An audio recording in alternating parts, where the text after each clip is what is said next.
छात्र जो विभिन्न विद्यालयों से यहाँ आए हुए हैं,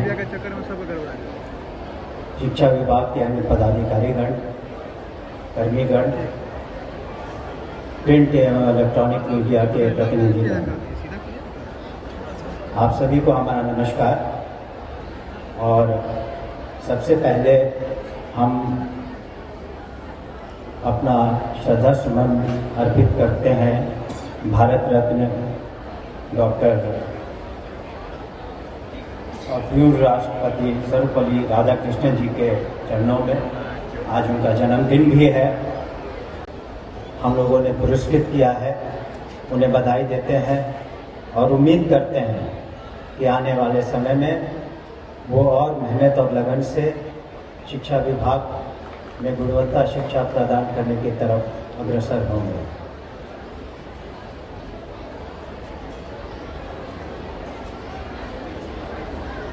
शिक्षा विभाग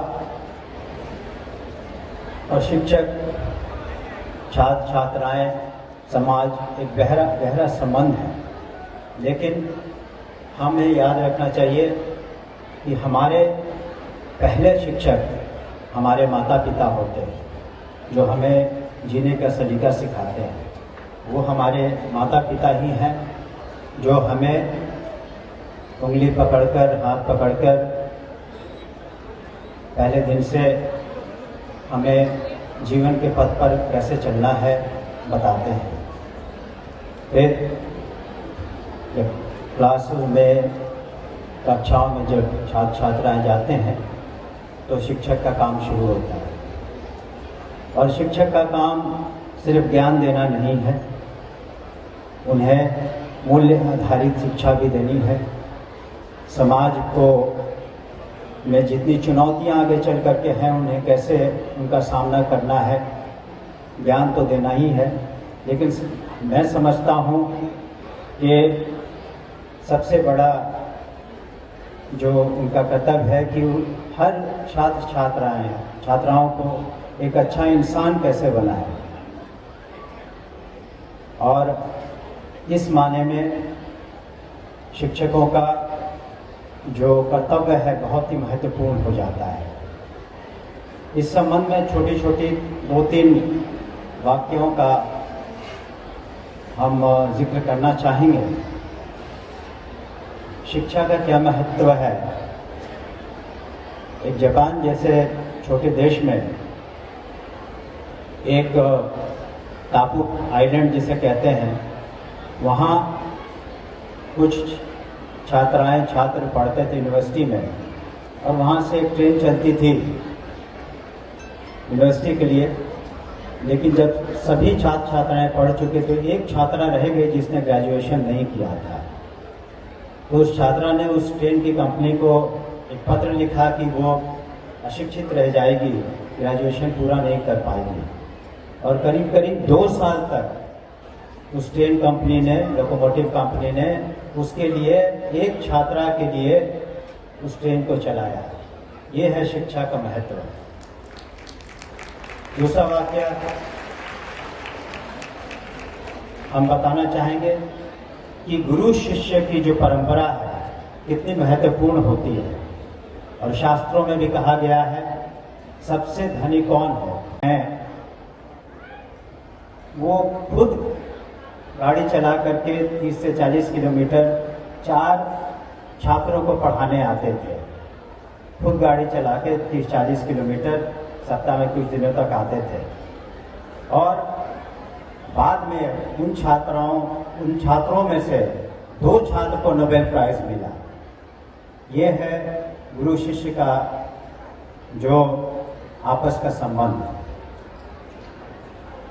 और हमने अपने करियर में बहुत जगह सर्व किया, बहुत से महानुभावों से भेंट करने का अवसर प्राप्त हुआ।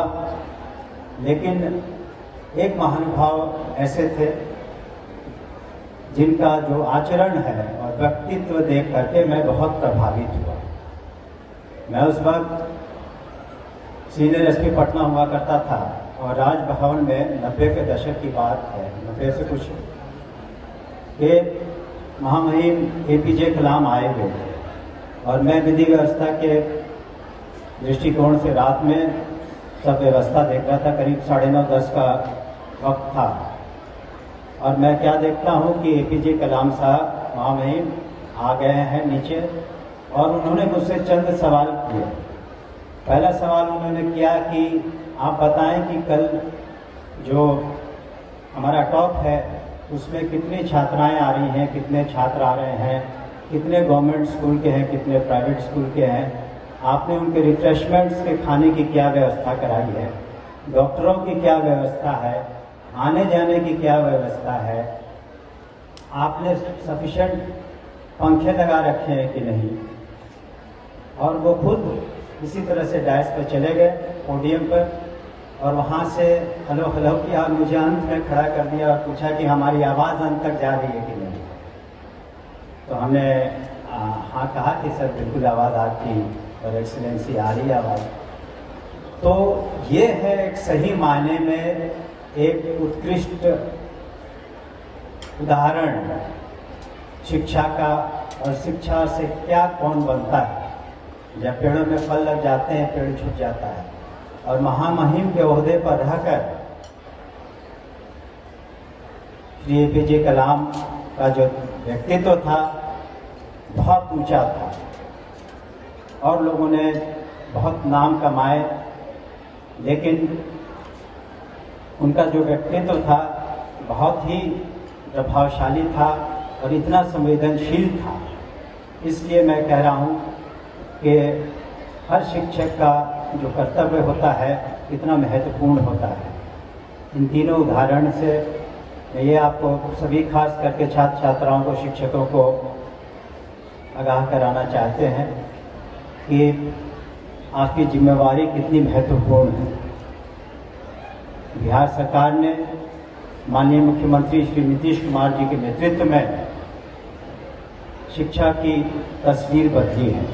वैसे तो पूरे प्रांत की, सूबे की तस्वीर भी बदली है, तकदीर भी बदली है, नई दशा दी है, नई दशा सूबे की हुई और एक नई दिशा भी दी है। आपको जान के प्रसन्नता होगी कि जहां 2001 में साक्षरता महिलाओं का करीब 34% था, आज महिलाओं का जो साक्षरता है करीब 75% है। पहले स्कूल के बाहर छात्र छात्राएं 12% से ज़्यादा रहते थे और मात्र 1% से कम रहते। पहले शिक्षकों की संख्या करीब 1.5 लाख से कुछ ज़्यादा थी, 2001-2 की बात कर रहे हैं, लेकिन आज 5,77,000 से ज़्यादा है शिक्षक और शिक्षिकाओं की संख्या। और बिहार ही एक ऐसा राज्य है जहां पर गत एक वर्ष में करीब 2.5 लाख लोगों को शिक्षकों की नौकरियां मिली हैं। जहां बजट हमारा 2,72,000 करोड़ का है, उसका 20% 52,000 करोड़ से ज़्यादा सिर्फ शिक्षा विभाग को आवंटित है, उससे भी कहीं ज़्यादा है। तो आप देख सकते हैं कि सरकार ने बहुत कुछ किया है, माननीय मुख्यमंत्री जी ने बहुत कुछ किया है, लेकिन हमारे पास जो चुनौतियां हैं वो भी बहुत हैं।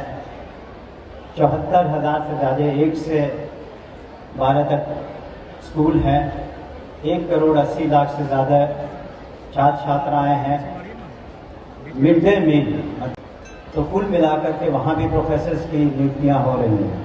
तो कुल मिलाकर के सरकार का पूरा समर्थन है शिक्षा विभाग को, लेकिन हमारा विभाग का दायित्व बनता है और हमारे सभी शिक्षकों का दायित्व बनता है कि वो किस तरीके से अपनी ऊर्जा को सकारात्मक रूप से इसमें लगाएं। और हम उम्मीद करते हैं कि जैसा कि ACS साहब बता रहे हैं कि हम लोग आने वाले दिनों में उदार